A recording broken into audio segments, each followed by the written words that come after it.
Welcome to another Liquid Bullet Productionz. Joining me today is a former pimp, former enforcer, and a former international drug smuggler, and amongst other stuff as well. Also an author of a book, Mr. Chet Sandhu. How you doing today, Chet?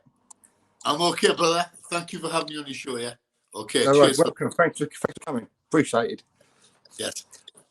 So Chet, can I just ask you first? Obviously, you've written a book about yourself, an autobiography. Is that correct? Yes. Yeah. Could you just touch on a little bit about your book before we get started? The book started off from my first memories that I had, which were from 3 years old. I was born in Hertfordshire. I was there till I was about 4 years old. Moved to Huddersfield, where I went to schooling in West Yorkshire.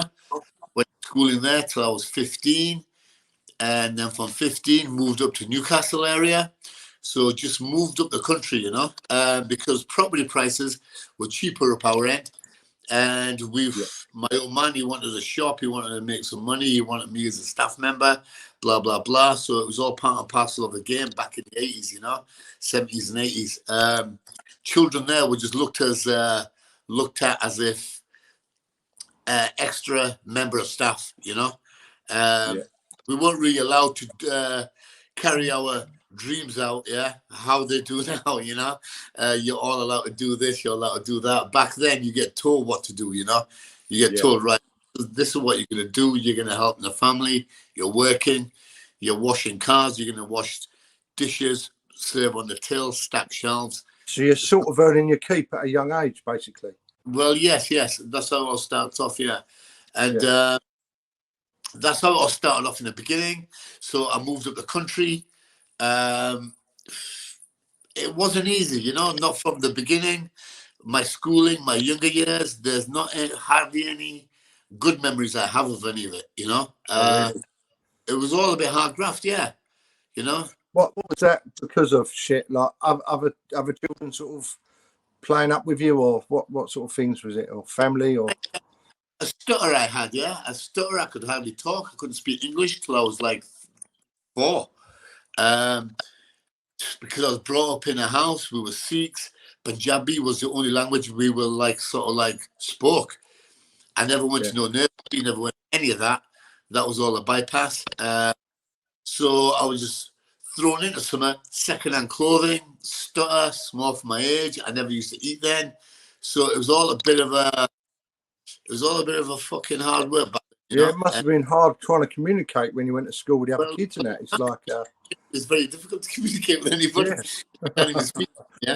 Now the stuff I still have, but back then it was really bad. It was really bad.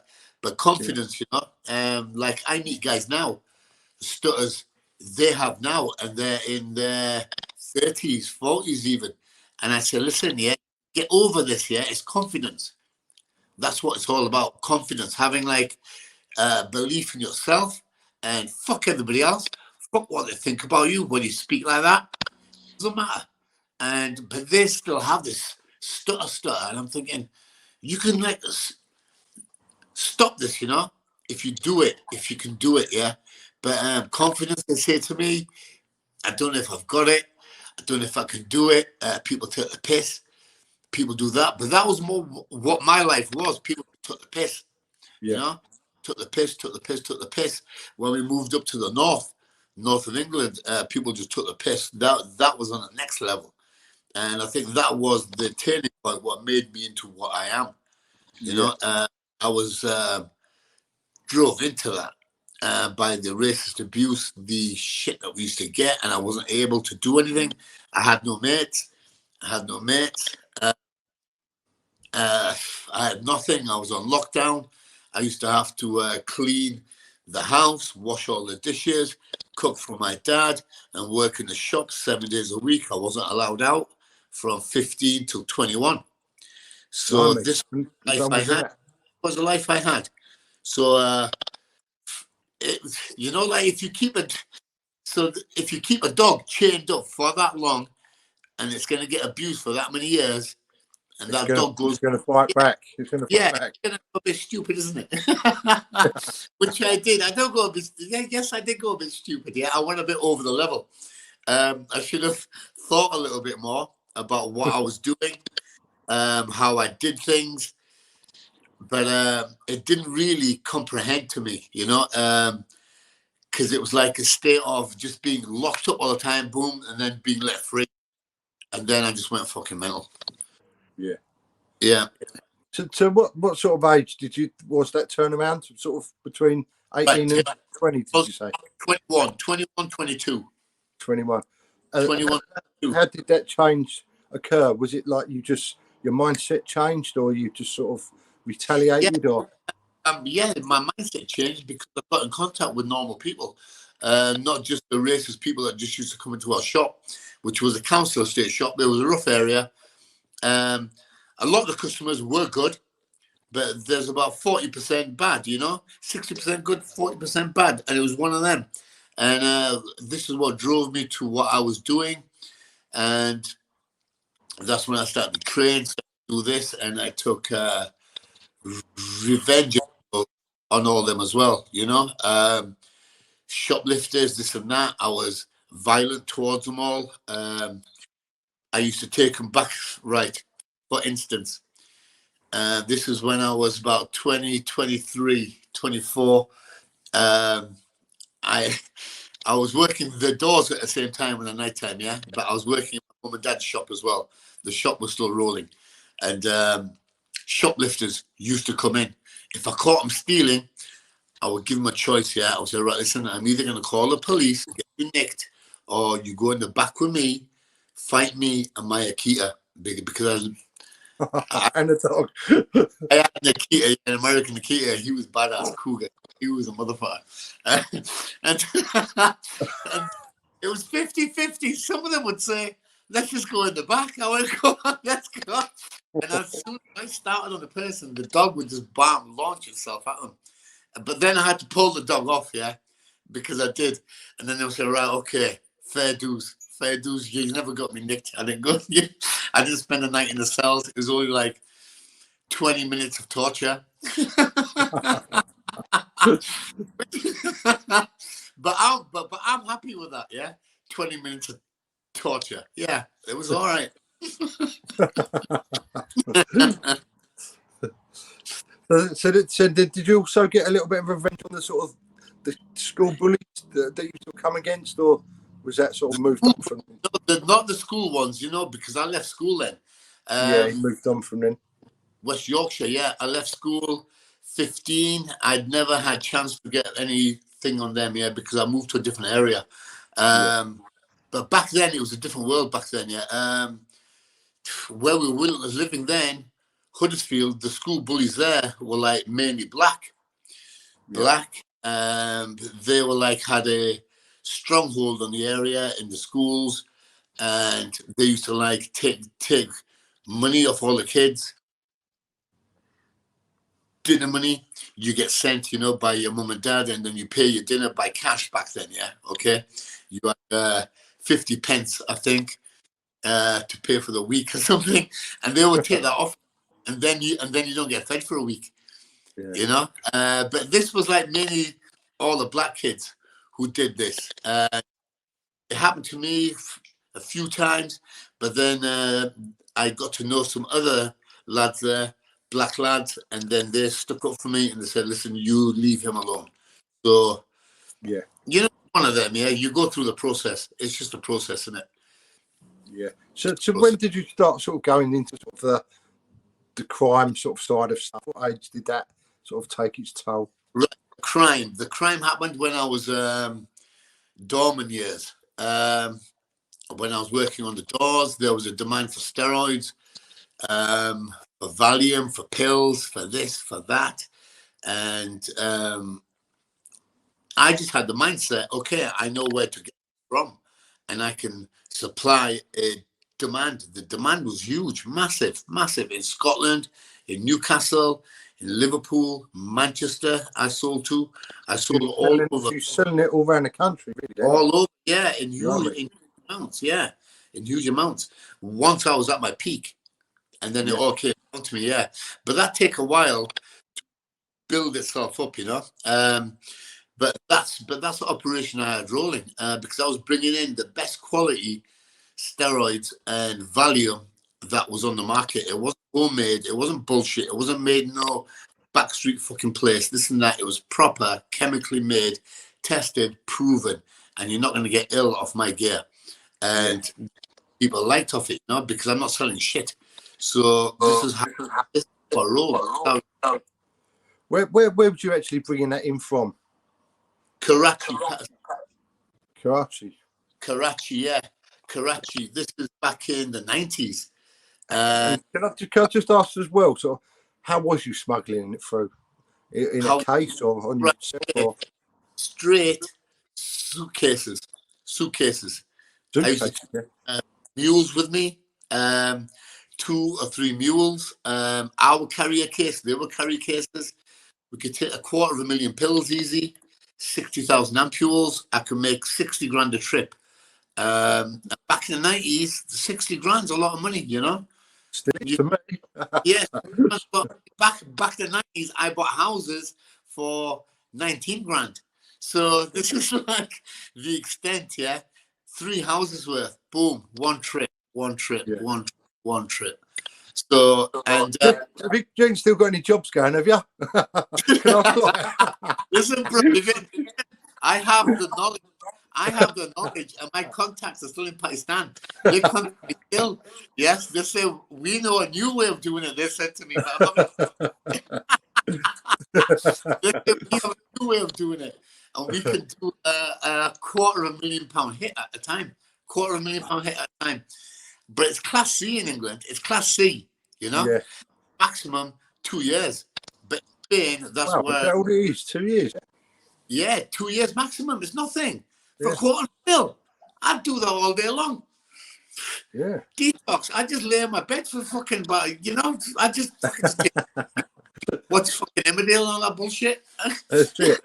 So, can I just ask you, when you first started, when you first started bringing it through, what was you going through? Sort of like, was you nervous? Was you sort of worried? Was you sort of, what was your mindset of going through customs and stuff? My mindset of customs was I hope I didn't lose it here. Pakistan's cool. You can pay them off, buy them off. Porn magazines, I bought them off with it the first time round, you know, because you can't get porn in Pakistan. And I had these magazines at the airport. We bought them at Newcastle Airport, and they've never seen a naked white woman in their lives. The guys at the security guys, and I went, "Do you want it?" They went, "Yeah." I went, "Well, let us go through." They went, "Okay, deal." Fucking hell, brilliant! And my 2 mates were looking at me, thinking, "I don't know how did you do that one?" I said, "I don't know," but they just looked at them women and they were like. They were just fascinated because they've never seen a naked white woman in their lives. Because back then, in the 90s, there's no internet. You can't get the magazines over there in that country. Yeah, you know, it's Muslim, Al Qaeda, baby, Taliban. Yeah, they take you away if you try and sell that shit in your shop. So, this is what I got told. Yeah, when you're going over there to buy drugs, if they find out and you're Sikh, Indian, kidnapping straight away. They will take you away and hold you to ransom. But back then, my mindset was, I don't care. I don't know how it was like that. You know, it was just the way I was. I was young, 26 when I started this operation off. And I just didn't care. I just didn't care. I just wanted to do it. Yeah. Just focused on the pot of gold at the end of the rainbow, so to speak. I just want to do it. I want to kill it. I want to smash it. I don't care. Kidnap me. Kidnap me. Try it, yeah? And I'll kill you as well. This was my mindset, you know? I was like, if you kill me, I'm going to kill you as well. So with that mindset, I think you can do things, you know, where you're not scared to go into that area. I think it also gives off, when you're that confident, it gives off a sort of aurora itself, doesn't it? People are a little bit wary of it. They can sense the sort of danger coming from you, you know? The people who you're going to talk to, they know that as well. Yeah, So that's what I mean. Yeah, he is here for business. He's got the money. He wants to do it, and he looks the part, wear the part. So let's roll, and that's why I went down. Yeah. So how many years did that continue for? Right, brother. It continued for about a couple of years. Yeah. Couple of years, different mules every time I was taking. I was hitting it up every 6 to 8 weeks. The chief of police I had bought over there, he knew my operation. He knew what was doing down. The chief narcotics officer at Karachi Airport, he knew. But I was paying them all. I was paying them. So they let me do it there, you know. They said, we'll secure everything on our side, but your side, we can't do, you know. So that's up to you. That's your risk. I went, yes, okay. As long as my stuff gets safely through here, let me handle it. Right, fair enough. And that's how it went. So I did a few of these trips. I'm not gonna say how many. Don't want to tax people getting a little fucking excited and that, well, fucking little hard-ons and that, yeah. So anyway, this is for the tax people. I blew all the money, yeah. Okay. This is how it went down, yeah. The money, it got spent on it got spent on drink, drugs, women, fast cars, and I squandered the rest. You led the high life for a while. It all went, so I ain't got no money, man. I ain't got no money. Oh God, babe. I got a little, you know. Okay, I got a little bit, yeah, but I'm all right. Right? I don't have to. What's it called? Fucking international credit. What's it called? Customs come knocking on your door for you. I'm all right. Yeah. So did you actually get away with that? You didn't actually ever get caught for any of that? You got away with sailing, or got away with from the smuggling? Did you actually not get caught smuggling at all? Or? No, yes, I did in Spain. Oh, you did in Spain, right? Okay. Yeah, Alicante, because I lost a load. I lost a load coming through. Right, it was a direct flight from Karachi to Amsterdam, Schiphol, from there to Newcastle. But the baggage was late. We landed at Newcastle, but our baggage was still at Amsterdam. And they said, you have to come back for the bags. And that's when I knew it was fucked. That's when I knew they're holding my bags back on purpose here. So, and then I never went back for the bags, right? I just left it. Because if you go back... That you would have lost by doing that. Well, yeah, that was like a loss, yeah. Yeah, it was a loss on my part. Plus, I had to pay the mules anyway. But they were happy that the bags never came through, and so they didn't have to go through the process.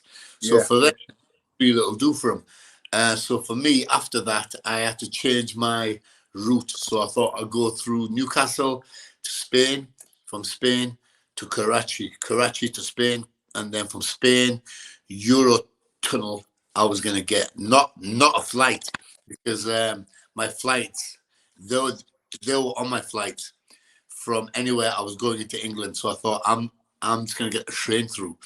Get train to Spain to France, from France, Eurotunnel, Bush, and up the road, baby. And but it didn't go like that, yeah. Interpol were really on me. They were like heavy. They were on me, and they got me, and they knew everything what I was doing. And when I landed at Alicante in Spain, the baggage just never came through. Everybody else has had, but mine not. And my mules, so we were waiting, and then Guardia Civil walked around the corner with guns, just put them straight on my fucking head, and they went, right, you, hands up, motherfucker. So... don't mess about out there, that's fine. Bro, this is crazy, man. I had rings, I had watches, I had this, I had that. I had towels even. Towels. Cigarettes I'd bought at the airport, and they're cheap anyway in Spain. They just took it all off me. Took my rings, took that. I'll have that. They went, I'll have that one. I'll have that one. I'll have this. I'll have this towel. I'll have that. Took everything off you. Yeah, they shared it around. I went, whoa, whoa, whoa, what are you doing? And then one of them put his hand on his gun and went, problem you want? I went, listen, just fucking take it, yeah? I went, just fucking take it. Just do what the fuck you want. Because I know I'm going to get fucked over there. Because they hate it. Foreigners come to their country and try to, you know what it's like, yeah? Because I ain't from Spain. So I can understand I can understand them as well. Like, who is he to come to our country? Try and make examples of it, don't they? Yeah, it's one of them, so it's all cool. It's all cool. Let them tax me. Took my emerald rings and all my fucking shit, yeah? All my jewels. Left me with fucking... So you actually got so you went straight to prison from there, or like into a jail and then to a holding cell. Yep. Yes, because we got nicked. I think it was a Friday, and they're Catholics. Saturday, Sunday shut. Yeah, so we were in a holding cell, and that was a piece of shit. Just loads of people. It's just bars, concrete floor. There's like a channel at the back where you shit and you piss, and you got to wash it all down, and it just goes down the drain. But you can smell everybody else's piss and shit as well. So for 2 days, we were there. 2 days, and I was telling the lads there, listen, I got caught with this. I said, in England, it only carries 2 years. They went, no, not in Spain. It doesn't. Well, this is Class A. It's Class A. Oh, really? Yes, they only have 2 classes in Spain. Class A, Class B. Class B is marijuana, cannabis. And that's it. Class A is cocaine, heroin, and every pill. Because they're saying every pill carries a small amount of a Class A drug. So it's classed as Class A. And I didn't realize this. So I was looking at 10 years now. And the amount I had, I got caught with the biggest seizure in Spanish history. And I thought, what the fuck? So it all came to like a bit of a dawning to me, yeah? Yeah. What I've actually fucking done here. And why did I come to fucking Spain? You know, what the fuck have I done? This is the biggest mistake of my fucking life. Which it was at the time, because I lost a lot through it. I lost fucking babe, everything. And so I just fucked up. It was a fuck up, yeah. But it was a fuck up because not like looking through laws properly, not doing my homework really, you know, just thinking just thinking I can do what the fuck I want. I can just pay off who I want, because that was the mindset I had. And I suppose once you got to that point, though, it was too late to be able to do anything, wasn't it? So too late. You had to deal with it, didn't you? Just yes. Yeah. So can I just ask you there? So once that thought process kicked in, that you know it's a Class A now, and you're going to maybe looking at a very large sentence in Spain. Yeah. How did you mentally feel at this stage? Mentally feel I was fucked up, and that's when I took a smack. Right.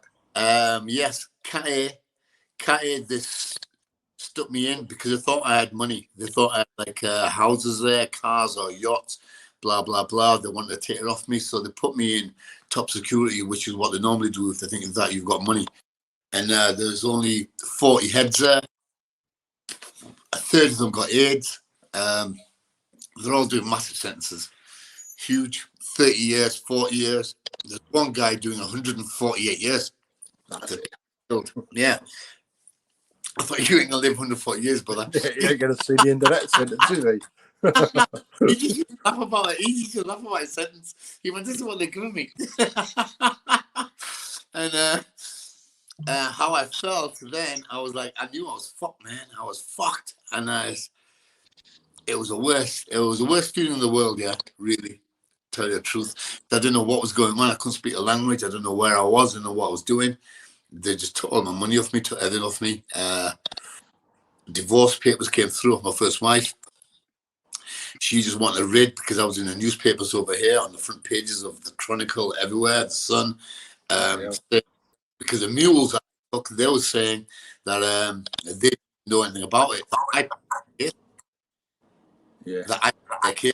Because the police said to them, if you grass him up, yeah, this will happen, that will happen. But it doesn't work like that in Spain. You still get the same jail.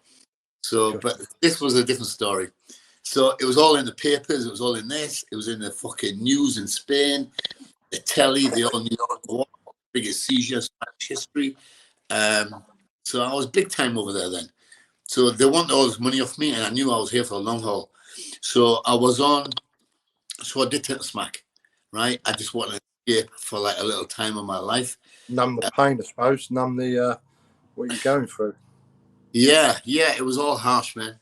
The life I was living to where I was now, it was rough, and so I just needed that escape, man. So I did take a smack with Carlos.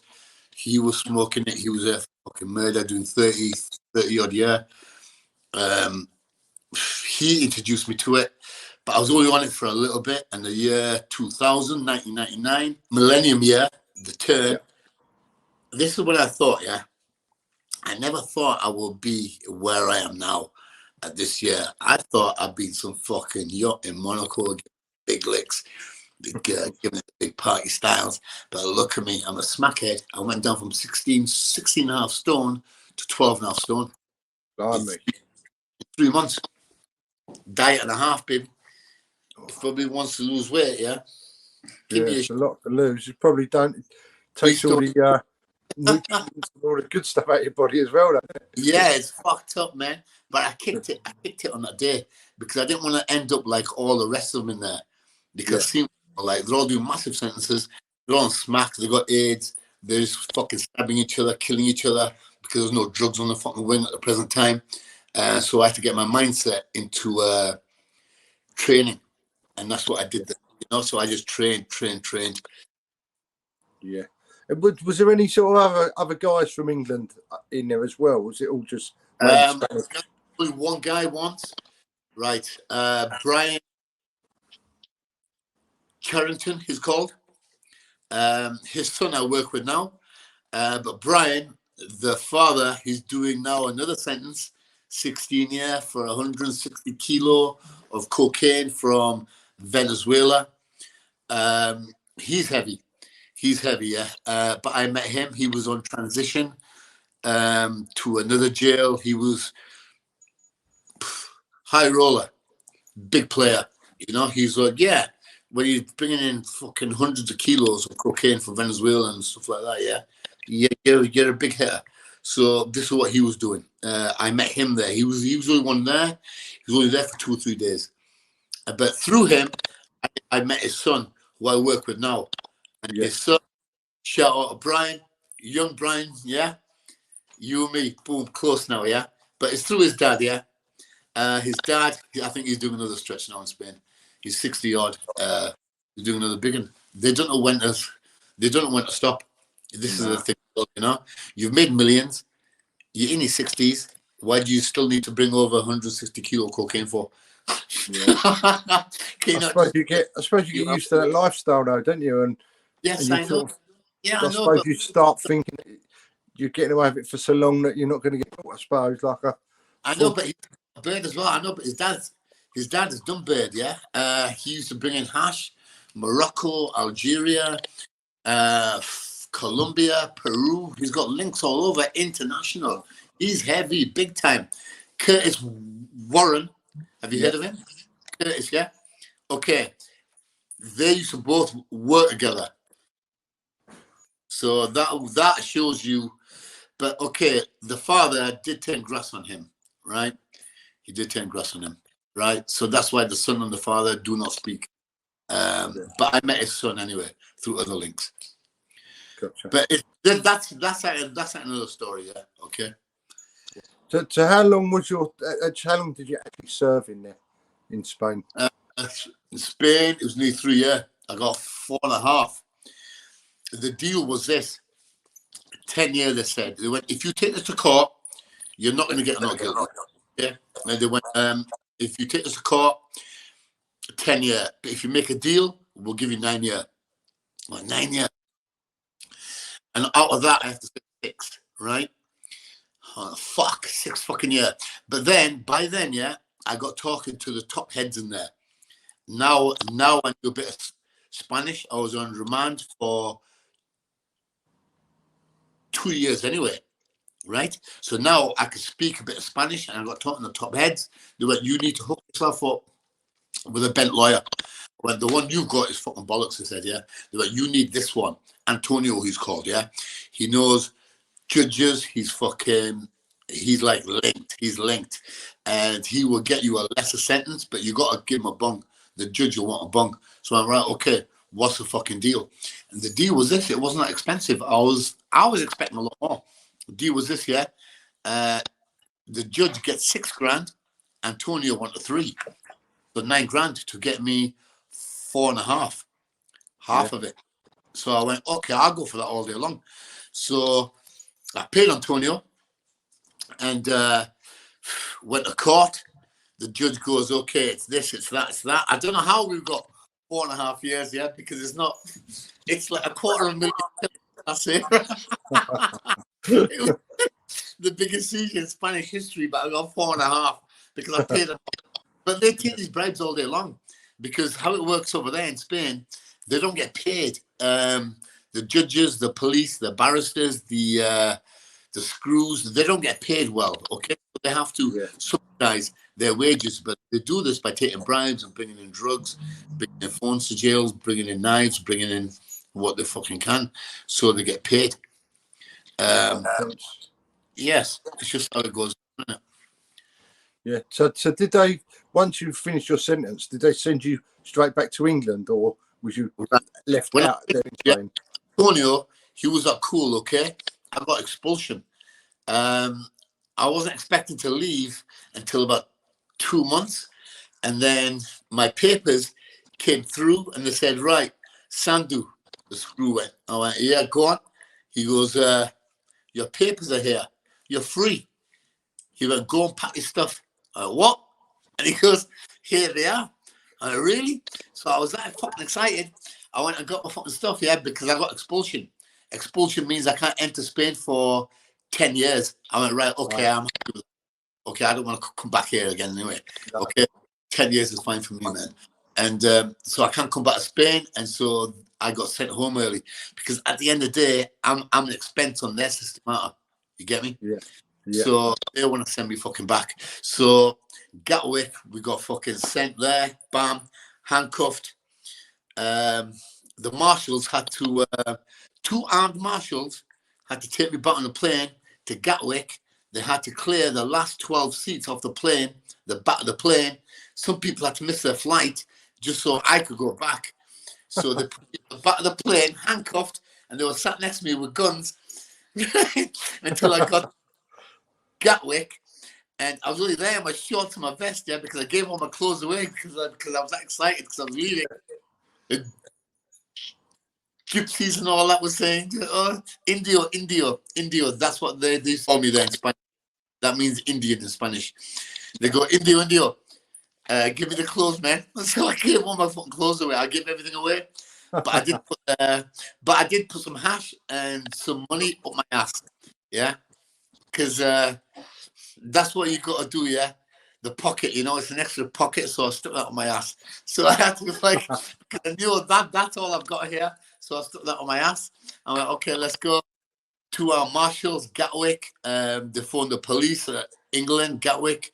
They said, is he wanted here? They went, no. They went, right, unleash me. And they went, right, go. So I just that was it, baby. Freedom, man. Freedom for about a year. And then I just got involved in fucking crime again, man. Yeah. Well, just for to sort of make the money back or make a living again, start sort of building yourself up again. Oh, fuck knows what it was. I just thought it was because, like, that jail, I control that jail. Money lender, I was in the jail in Spain. Where I was, it was like this, yeah. Spanish jails are the worst ones in Europe. My wing was, right, our jail is the worst jail in Spain. And our wing was the worst wing in that jail. And I made money out of that wing. I used to lend money and I made money out of that. I made money out of murderers and people with AIDS, killers. Yeah. So if I can make money here, I can make money anywhere, baby. And yeah, because there's not many people who can make money in a place like that. Believe me, not when you're surrounded by killers. Okay? No, very hard to do. But I fucking did that. I made money there. Nobody sent me any money in. I was rolling around with chains, watches, fucking jewels, everything, man. Smoking a joint in the yard, thinking I was oh, yeah, it's how we were doing it. So this is why I had the attitude when I came out of there. I still had that same attitude. You get me? Yeah, still felt a little bit untouchable, I suppose. Spanish jails were like this, yeah. It was cat hair. Oh, it was harsh, and then let you out. Whereas England, you go through the process of like, okay, now you go to this cat A, cat B, cat C, cat D, and slowly try to. Then you get like courses to do. You like integrate with people. They try and like help you. But in Spain, that never happened. It was just like harsh from day one to day fucking end, and then handcuffed, and then let you go. You probably still come out in that, like in a mindset in prison. You probably got your fight mode on, and then you come straight back out into the public. I would react like a motherfucker, which is wrong. Yeah, but I didn't get rehabilitation or anything there. That never happened. So this is why I went to jail again. Yeah. So that's my reasoning for it. So when you say you went to jail again, was that in England now or somewhere else? Yes, I was working with a firm in Gateshead next to Newcastle. Competitors we had in Newcastle, but we control the area at the time. We control the whole of the northeast. When you say you had competitors, was this still with the dealing of drugs, like other? No, drugs not. I wasn't involved in drugs then. What we as competitors were in this, prostitution market. Right. So you've gone over to the pimp now. Right, the pimping, because I got involved with the firm. They had a hold of the prostitution in Newcastle. In Newcastle, South Shields, North Shields, Sunderland, all that area, northeast area. How it worked was like this. Other people are not allowed to open up. If they do, we close them down. You're only allowed to work for us. But we gave them a good service, and we're totally cool. We charge them 60 quid a day. Some of them were making £1,000 a day, which is totally fucking fine. But we paid for the whole flat, the heating, everything, security. If they got any grief, this was my job. I would just go and be an enforcer, basically, okay? We got to take people out. If you go to any of our places and you take the fucking piss with any of the fucking girls, you try and fucking rape them or tax them or fucking bash them up, you're going to get fucked up, You're going to get fucked up. So this is what we did. And we closed everybody else down. This was the enforcer bit, okay? Because nobody else was allowed to open up. Because back then, there was no internet. Everybody used to advertise in the newspaper, the Sunday Sport or the Sport. I don't know if that paper is still rolling, but everybody used to advertise in the Sport. If we seen a new ad in the northeast, we would get that address, that phone number. We would send a decoy around, someone who looks like a fucking daft punter, because all these girls were like fucking wary of us lot, because they knew we would close them down. So they would tell you to meet them at a phone box, phone me at this phone box, and they could see this phone box from their window. And then they would say, yes, okay, you can enter the house. So we go, right, okay. But little known to them, we're waiting, okay? So when the puller goes and knocks on the door, we just steam it. 4 of us used to steam it, chainsaws, axes, machetes, but we didn't hurt the girls, We used to say to them, okay, send your pimps down, Who you working for? We want to see your pimp, okay? We're going to sit here. One of my associates, chainsaw, he liked the chainsaw. He used to cut up the fucking sofas and stuff like that, the tables. I think she used to get excited by it, But I was okay with the chainsaw too, But I was quite cool with it. I axes, because I know what I'm doing with them ones. And then we just used to sit there and say, right, call your pimps down now. So, but we're sat there with chainsaws and axes and machetes, yeah? No one's going to turn up. They never used to turn up, so we closed them down. So then they had to work for us. Oh, so you actually took over their business? Yes, we closed everybody down. A monopoly. We had a monopoly. And the police were happy with this. Okay? We had a police officer who got 7 years in our case, okay, because he was giving us information, right? And the police said, we're happy with what you lot are doing because there's no streetwalkers on the street in Newcastle because we stopped all that. We stopped girls walking on the street. They said, you can't walk the street. If you want to work, you have to work for us in the flat. So really, you also provided a bit of safety for the girls, didn't Yes, you? we did. We gave them the whole works. When we went to court, the girls went to court and said, that's the safest and best we have ever felt in our lives. Nobody bashed us up. Nobody raped us. Nobody taxed us. Nobody we didn't have any of that. And now you put them away. Who's going to take care of us now? Yeah. So I suppose their only option then was to go back on the streets, wasn't it? Yes. Yeah. Well, after that, freelance happened. Internet opened up. And then there's loads of Europeans came in and this and that. East Europeans, blah, blah, blah. Back then, we just used to employ English girls. But not if they're on drugs, no. If you're on heroin, coke, no. But okay, we know you're going to do it, yeah, but not the heroin. We just employ girls and they were good. It was like the police said, we're happy with what you lot are doing because you are controlling our job. Prostitution is not a problem in Newcastle. It's not a problem because you've got it under control. But there's another sector of the feds what want us away. It cost them 5.5 million to take us to court. There was 21 police officers alone watching me daily. 21 alone. Crazy. Did you get a tip off that they were watching you at all, or was it tip off? Yeah, I knew they were watching me because I could see them. I see them every day. I used to go here, I used to go there. I used to speed. They went, let him speed, let him drive, let him do anything he wants, and I did. Because I knew they're letting you get away with all the little minor crimes to look at the bigger picture. I know where they were. They used to follow me. I used to go to booze and get pissed. I knew they were going to stop me. And I used to go, hey, hi, guys. I knew it, yeah, but we were that fucked up at the time, yeah. It was a bit of a fuck up. It was a bit of a fuck up, man. Bit of a fuck up. So what happened eventually? Did they eventually sort of come and sort of Eventually, right, this is what happened. I was due to fly to Thailand on this date.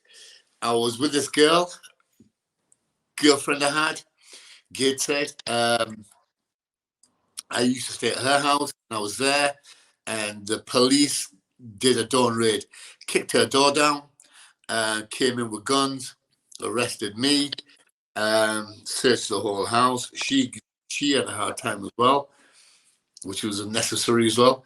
And but anyway, they nicked me because they knew I was going to fly out of the country, so they knew they had to take me there. And then remand I got, and they went, right, the charges of this, blah blah blah. Kidnapping was amongst them as well, but they dropped the kidnap charge if we pleaded guilty to the rest of the shit. The kidnap charges, fucking, that's heavy. Oh. Yeah. So what was you looking at there? What sort of sentence was that going to carry? The kidnaps, 7 years you get for that, yeah. You know, so they said if you just fucking admit to the fucking drugs, the prostitution, the blackmail, and the extortion, we'll drop the kidnap, because if you get guilty on that, you're looking at about 12 years. And I went, fuck.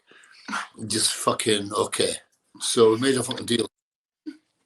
Yeah. So I had to deal with the feds, man. I went, okay, drop the kidnap, and I'll say, okay, I did that and like that. You make the sentence lighter if they go easier on you for it, or? The sentence in England was a piece of piss. It was like, cool, man. because everybody knew who I was. Everybody knew who I was. I just had an easy ride. I got the best, yeah. Yeah, I got the best of the best. I've got loads of stories. Durham Jail, I was the A wing, the biggest wing, the head cleaner on there. So I had 12 other lads underneath me. I had a DVD player. I had a big cell with 3 windows, man. 3 windows in my cell. You don't get 3 windows, you only get 1. Toilet, separate toilet, even with a door on it. Check that out. In jail, that's unheard of. But this is what I got, yeah. And there's this one story, yeah, which is really funny. I love this story, yeah. Sugar Puffs, right? Breakfast time. Sugar Puffs is the best of the best, right? Okay. Christmas Day, a big bag come here, Sugar Puffs. But there's 230 lads on the wing, right? Okay. And the bag, okay, it was a bag, right? Okay. It was a bag, but not to feed 230 people. You get me? They're only going to get half a cup of Sugar Puffs, right? So I thought, fuck this bullshit, yeah, because we're going to get arguments all day long. So what I did, I got the puffs and I stuck them underneath my bed. And I ate those Sugar Puffs myself. The prisoners never got the Christmas treat. I kept the Christmas treat, man. Right, sorry guys, if you're watching this now, I apologize, yeah? Right, listen to me, but I was going to take grief on Christmas Day, yeah? For giving you all half a cup, because you only fucking call me a motherfucker, okay? So I just thought, fuck this shit, I'm just going to keep them. You took the old bag. You say it's logicless, yeah? Why argue with everybody? Because they're going to argue with me. They're going to argue with me, yeah? Because I only get half a cup, you know?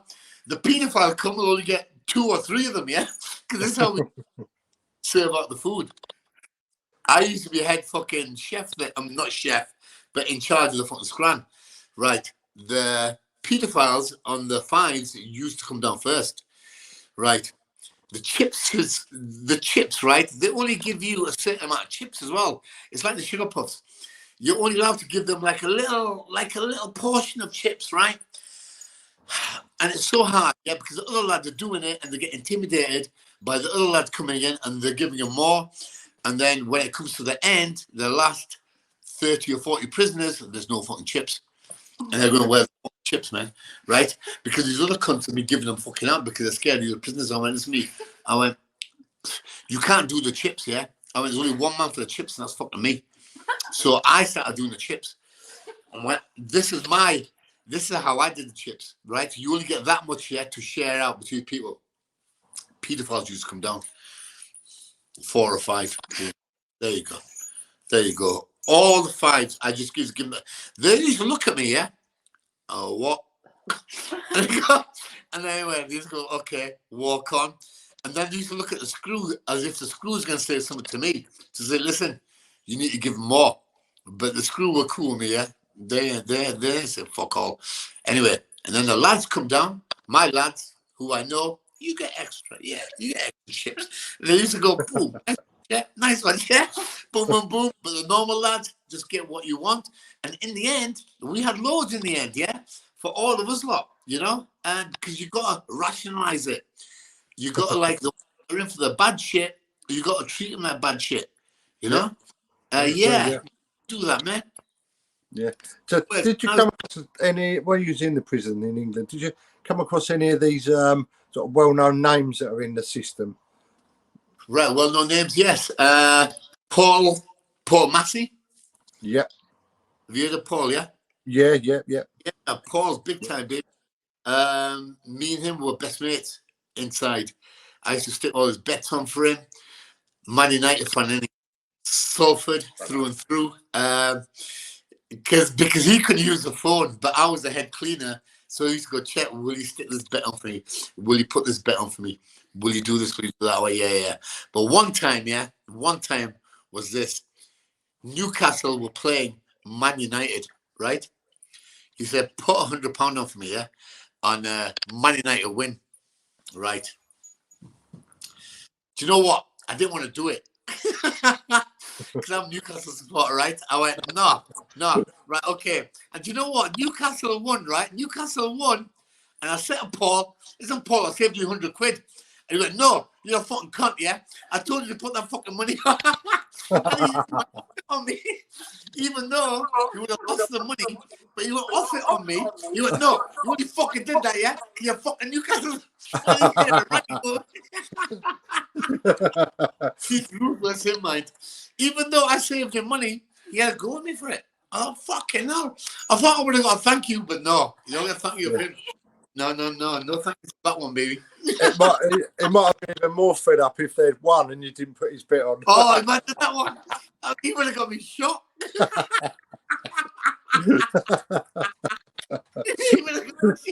No, but he would have took it as a joke. I thought he would have, because we were mates, yeah? I thought he would have took that one as a joke, Newcastle and Man United, and I didn't stick the bet on, right? But no, he wasn't happy, like. He's like, he's next level, him. But was next level. Rest in peace, Paul, yeah? He's a fucking legend, Paul Massey. So just how did you find the sort of prison system over here? Obviously, compared to Spain, because they're probably completely different, aren't they? Yes. In Spain, you don't get asked anything. You have this, if you have that. In here, you get asked the whole spectrum of things. Do you have this? Do you need this? Do you need this? Where do you want to be? They do help you out a little bit over here, you know? Yeah. To a certain extent. In Brixton, when I first got nicked in the 90s, no, not like that at all. But now there is, if you have like, I don't know, now they seem to put everybody where they're supposed to be. Before, they all used to throw them all in the same pit, you know? Yeah. Like the nonsense, driving offences, the gangsters, the killers, the rapists, throw them all in the same place. Which isn't really the way to do it, is it? You know, because no. An innocent person mixing up with all these lot, his head's going to get fucked up, man. But now I think it's okay. Did you ever witness any sort of bullying going on in there from, like, you know, sort of higher ranked people? Spain or England? Either, both, yeah. Right, bullying in Spain, rife as fuck. Raping, bullying for money, for taxing, for heroin. Spain was like a different fucking thing, you know? It was like, it's like fucking Africa, mate, yeah? Okay, not like a European country. Because the people I was with, it was like people from South America, Russians, Germans, Algerians, Moroccans. It was a mix of the worst, you know? They're all killers, got AIDS. It was like the shittiest people in the fucking world. You know, if I go back, have a look at the fucking people, I get a shot of the fucking system now. I get a shot of the system that I actually lived there for 3 years with these motherfuckers. Yeah. I handle that, yeah? Wow. You know, now I look back at them. Wow, they were dead in their eyes, man. They had AIDS, looking at fucking 140 years, and they got a knife in their fucking pocket. They will just fucking stick you just to get that rep. Just to get a rep. Right, England is not like that. England not like that, yeah? England, everybody, I think, just wants to get out of jail, really. They just want to get the fuck out of there. Apart from Bond, I think he still wants to stay in there. Unless you get stuck with a big one, you know? If you get stuck with a big one up your ass, rebelling, yes, that's what you're going to do in it. If you get 15 year plus, you ain't going to be happy with that sentence. Yeah. And 10 year and under is okay, you know? It's only 5 years you're going to do if you keep your head down. 5 years, all right. 5 years you can do, you know? Yeah. You can do. I did 2 years on the toilet, me in Spain. So. Did you witness any violence going on in there with other sort of inmates and stuff? Violence in Spain or England? I was the worst sort of. Right, violence in Spain. Right, violence in England first. Yeah, let me explain. Minimal. Okay, you might get the tuna can. Yeah, you know when you get a can tuna. Okay, you can buy that canteen and you take it to us lot. because we're the cleaners in the chefry department, and we'll open that can up for you, okay? We'll open the can, but we don't give you that lid. You know that lid where it's got the sharp edges? Yeah. Right, okay? But sometimes I've seen people pass that lid over, bam. And that's a weapon, because it's got a fucking sharp edge. Sharp edge, yeah. Yeah. Right, okay? I've seen that lid getting passed over, and I was told, keep holding the fucking lids. But once or twice I got passed over with this kid I had an argument with once, okay? And then he told the other lad, give me that lid. So I got told, that lid is for me. I'm like, yeah, is it? I'm like, let's fucking go and see them. Let's see if he pulls that lid on me, yeah? I'll fucking see him fucking try. I'll take it off and I'll slash him. Fuck. I'll put his fucking throat. I'll fucking take it clean off, okay? He might just give me a slash here and there, but I will take it to his fucking throat. But it never happened anyway, because we had an argument over fucking, what was it over? Bollocks, over chips or something. Over chips. Listen, you die in jail over chips or a fried egg, a sausage. You know what? Other stories, yeah? Cat C jail is this. Breakfast time, Saturdays. You get one fish, one scrambled eggs, a bit of beans, right? Okay, breakfast time. And this is the big one, yeah? Once a week. We used to go down there, okay? I used to go to the savory, okay? Because now that is my job. But I used to go get food, and I used to go, listen, don't be shy. Your mother wasn't, okay? Sausage. So I took another sausage, right? And then I just took it, stole it, right? And he goes, and he's looking at me, and then he looks back at the screw, as if the screw is going to back him up. I'm going, listen, it's HMP sausage, baby. Yeah. It's HMP, it's not yours, okay? It's only extra fucking sausage. You know what it is? Some of these people in jail, they take their job so seriously, right? At least I did the right thing with the chips. I just fucking fucked the pedos off, and I gave all the lads extra chips. Listen, at least I did it right, you know? I don't know what the fuck's wrong with people, man. Can I just ask you, sort of, at what sort of point now did you sort of decide to sort of change your mindset and transition into the man you are now? Right, okay. Right. Truthfully, is this, it was on second sentence I got, yeah? 7 fucking years. Stuck on my fucking ass, right? Okay? I thought, fucking hell, I've only been out a year. 7 stretch I got, I thought, after the first 6 weeks, I would say, I learnt my lesson. I thought, listen, 7 years, you don't need to give me that, yeah? If you let me walk out now, I'd be like a fucking totally different man. But not the case. You got to do the sentence. So I did every course. I did every course in jail. I did what I had to do, drug-free, no phones, no violence. I didn't do anything. I might have slapped a few people here and there, but that's all cool, yeah? Because you need to do that in jail sometimes. Yeah. But serious, nothing serious. I didn't do nothing serious. In Spain, I did, but in England, not. In England, I just wanted to get the fuck out of there and carry on with my life, how my life is now. This was my mindset then, yeah? It was like 7 years. I thought, fuck. If I don't get parole, who knows? 3.5 years come. Cat D jail. I went to a Cat D jail, yeah? Okay? But I was the only prisoner not allowed out to work out. Everybody else could, apart from me. Why was that? Because they said I was still a danger. I went, well, how am I a danger? How am I a danger? Because my ex-wife was a teacher and then she turned police officer just to fuck me up, right? And then she put in loads of fucking things to the fucking screws. He's still a danger to me and my children. Am I? I never contacted you, motherfucker. Yeah, not in years.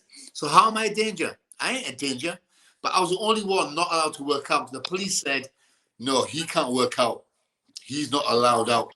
So I was in a Cat D jail, the only one, and not allowed to work out. So I said, why don't you stick me over the other side of the wall, okay? Like there I was happy there because there I know I can't leave. But like all my mates are going out every day, apparently working, yeah. You can go out from 9 to, I think it's 9 to 5, right? Okay. But they all had make-believe jobs, okay? It's all through their mates, but all they used to do was just go home, see their wives, have a drink, have sex, some nice food, come home. Listen, bro, listen, the perfect life detail, right? Okay? But me, not, right? I was sat there in jail, and they used to come back at me, and they go, Chet, some of my fingers, and just go like that at me. Oh, my motherfucker, suck my dick, bitch. So I made a complaint about this, but they said, no, you're not allowed out. I went, why aren't I allowed out? What the fuck is all that about? Yeah, but anyway, 3.5 years come, parole time, right?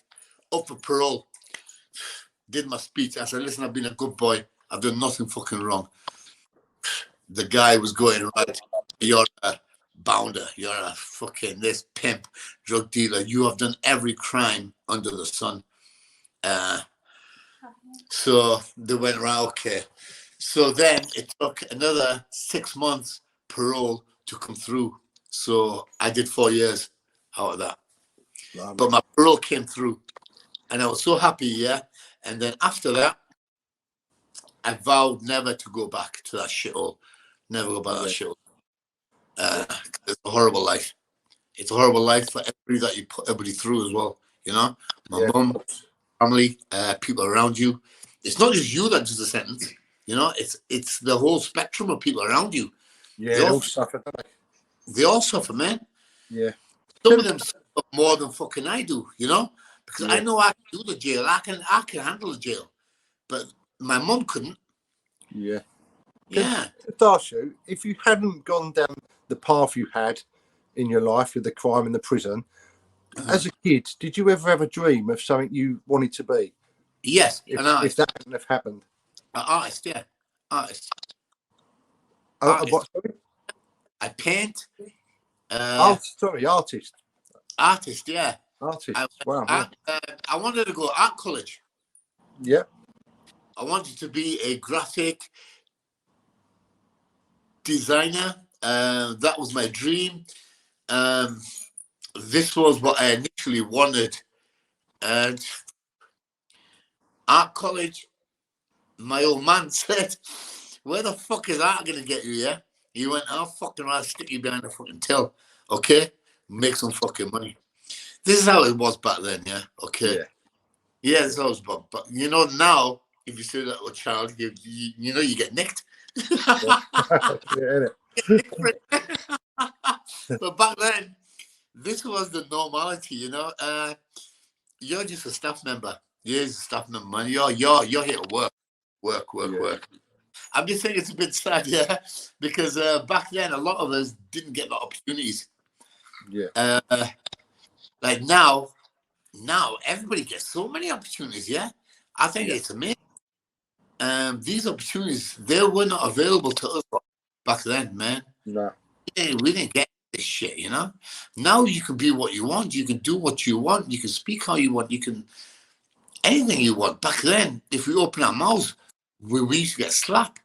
Yeah. Teachers used to slap back then. Slappers, caners. It was all legal. It was all legal. Everything. Racial abuse was legal. Slapped off teachers was legal. They could do what they wanted to you. Beat you up. I'm sure girls got abused then as well. Okay, if male teachers are hitting me, slapping me, okay, I'm sure they're abusing younger girls as well. Because back then it was all legal. Yeah. It was, man. Chet, can I just ask you, what do you think the future holds for you now? And sort of what have you got plans going forward? What you want to be doing? Or I've got a girlfriend, man. I love her. Yeah. Hiya, how you doing? Here she is. Yeah. We've got plans. Oh, you spill the wings. Right. We've got a label going down, Angel Outlaw. Yep. Clothing range. Okay. Clothing range. My book, the film. I've been offered 3-book deal, 1 film, Netflix. But I'm just like taking it easy, yeah, because I don't want to sign myself down to somebody, to a company, because I can only sell my story once. Okay, I'll be told I can only sell this one time, and I don't want to fuck it up, yeah, by being in the wrong film and because this film, yeah, has to be emotional. It's got to be about who I am, not just like not just an action flick, yeah. No, that's not what I want. It's got to be like deep. Yeah, I think that would also depend on who played you as a character, wouldn't it? Yes, I know. Yeah. Certain actors would make a much better go of it than yes. Others. Yeah, this is what they were saying. They said they had a A-list director and actor. I went, okay. They went, they're both white. I went, no. So I said no to that. Yeah, I said no. No. I went, how can you like portray me as a white guy? Yeah, I can't do that. No, because they just take my story and changing all around and making it into something fucking else. They make it into fucking Harry Potter, baby. Yeah. you need Rock to play you. Yeah. To do my film, it's got to be fucking my film. My film. I want a part in directing everything, okay? Because don't you change it around. Because that's all they want to do. Because the storyline's there. The storyline's excellent, yeah, on the book. And that's what they want. Your story, this is like so fucking original, blah, blah, blah. And we're right, okay then. But then it's got to be the right people involved in this as well, you know? So, yeah, of course. This. Yeah. Could I just ask you if there's any sort of young teenagers or getting into the crime, have you got any words of wisdom to sort of advise them? They all look at these, you know what it is, yeah? They don't want to get like excited by all these music videos, all this fucking bullshit that's going down by these people's fucking drugs, making dollar, you get girls, you get this, you get that, you get this, boom, this goes down. It's not about that, man. It's not about any of that. You know what it's about at the end of the day, yeah? It's about fucking hardship, serving up people, paying people, and risking jail and risking getting shot. You know, this is what it's about. It's not an easy life. It's not any videos. It's not any of that bullshit. It's just a load of fucking bollocks now. CCTV, police intelligence. You will only last out there 6 months before people know what you're doing, and you're gonna get stuck with a big sentence. It's pointless. Yeah, there's loads of things what you can get involved in, like firemen. Yeah, for example, if you need excitement, yeah, fireman. Yeah, why don't you be a fireman? Yeah? Paramedic, why don't you go into all this? It's like £30 an hour and it's safe. You ain't gonna go to jail, and people will be happy with you, proud of you, instead of the bullshit that you fucking get involved in. Because all you're gonna end up in is debt. It's always debt. There's about 1% that make money out of fucking drugs. There's 1% that make money out of drugs, and these are the people at the top. All the rest take it. Okay. About 60, 70, 70%, 80% end up in debt. There's another 10% that just level out, just snip what they fucking take, and they can pay for their own fucking habit. But there's only about fucking 5% make a little bit money. There's only 1% that makes fucking top dollar, baby. Only 1% makes top dollar. So this is what drugs are, yeah? And if you're not that 1%, just leave it alone. Just fucking leave it alone, man. Yeah. Pointless situation to get yourself involved in. And as for any other crime, violence is the worst. Yeah. Okay. You're gonna get caught out with that one, yeah, and you're gonna end up with double figures up your ass. Okay. Don't even walk around with a fucking knife or a gun even. You deserve to go to jail. Yeah. You deserve a big one if you're walking around with a gun now. Yeah. Get a big one up your ass. And a knife as well, yeah? Don't be walking around with a knife neither, okay? If you got a fucking rick, just have it out with them, you know? You don't need to pull it out. You don't need to pull that motherfucker out, because you can kill somebody innocent for that. Yeah. It's a pointless situation. Pointless. So put a knife away. Don't think you're a big man just because you got a knife in your pocket. Before we wind up, where can people find you and where can people follow you and where can they get your book from? Okay. The book, available from Amazon, or personal signed copies I can do myself, yeah? Okay? Yeah. Facebook, Messenger me on there, yeah? Because that's what I answer to. And if you want a personal signed copy, I'll send you a personal message. Send out my alpha links, CBD company I have now. CBD oil. CBD, my oils, my book. Amazon. Or personal signed And copy. he does personally sign I copies. personally sign it, man. He does. Yeah. Chet, thanks for coming on. It's really appreciated. Thanks for giving us your time. It's been great speaking to you. Hello, man. Love you so much. Thank you, mate. Good one today. Been a good one. Yeah.